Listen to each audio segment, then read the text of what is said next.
बेटियां चिड़िया होती हैं, पर पंख नहीं होते बेटियों के।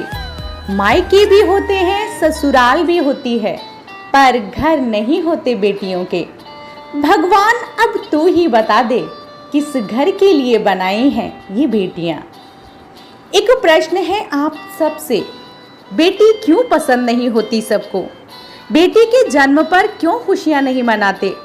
क्यों अपने घर की लक्ष्मी से बेटी नहीं चाहते? बेटी बेटी के बीच में अंतर क्यों करते हो? बेटियों के साथ भेदभाव क्यों करते हो? पैदा होते ही कुछ को मार दिया जाता है और जो बच जाती हैं उन्हें बोझ करार दिया जाता है। अगर मेरी इस बात पर आपको यकीन ना हो तो पूछ लेना हर बेटी से, क्या अगले जन्म में उसे बेटी के रूप में जन्म लेना है?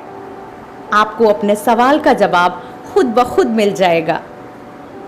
एक बार एक बेटी ने अपने पिता से एक सवाल किया कि पापा, अगर अपने घर के आंगन के पेड़ को घर के पीछे के बगीचे में लगा दें तो कैसा रहेगा? पिता असमंजस में थे और बोले, बेटी ये 4 साल पुराना पेड़ है, नई जगह नई मिट्टी में इसको फिर से लगाना बहुत मुश्किल होगा। अपनी जगह की मिट्टी से इसका जुड़ाव है। नम आंखों से बेटी ने पिता से सवाल किया कि एक 20 साल का पौधा किसी दूसरी जगह पर कैसे लग पाएगा? उसके लिए भी तो बहुत मुश्किल होगा दूसरी जगह जाना। बेटी का संघर्ष तो बचपन से ही शुरू हो जाता है और जिंदगी भर चलता है। शुरू होता है कभी ना खत्म होने वाली जिम्मेदारियों का एहसास, एक ऐसा एहसास जो उसे उसके परिवार के करीब ले जाता है। उसे कोई फर्क नहीं पड़ता कि परिवार के लोग उसे अपना समझते हैं या नहीं। उसे तो बस अपनी जिम्मेदारियों को निभाना समझ आता है। बेरंग घर की खुशियों के रंग में रंग भर देती है एक बेटी। शादी के बाद जब एक बेटी ससुराल में दुखी होती है और उसके आंसू पोंछने वाला कोई नहीं होता, तब उसे अपना मायका याद आता है, अपने माँ बाप याद आते हैं।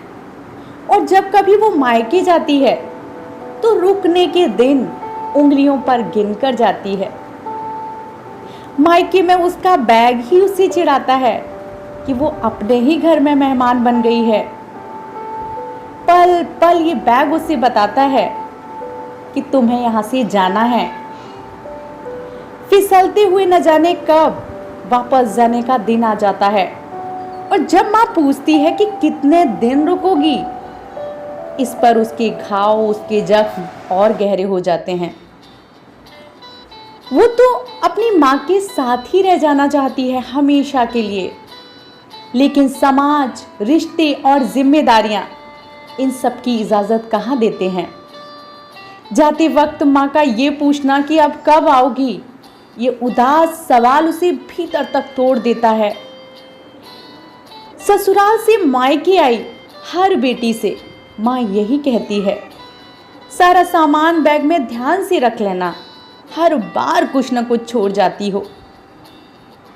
एक बार फिर बेटियां मायके से ससुराल जाने के लिए तैयार हो जाती हैं, अंतर्मन में अनगिनत तूफानों के साथ, अनगिनत सवालों के साथ, एक अंतर्द्वंद के साथ, आंतरिक संघर्ष के साथ।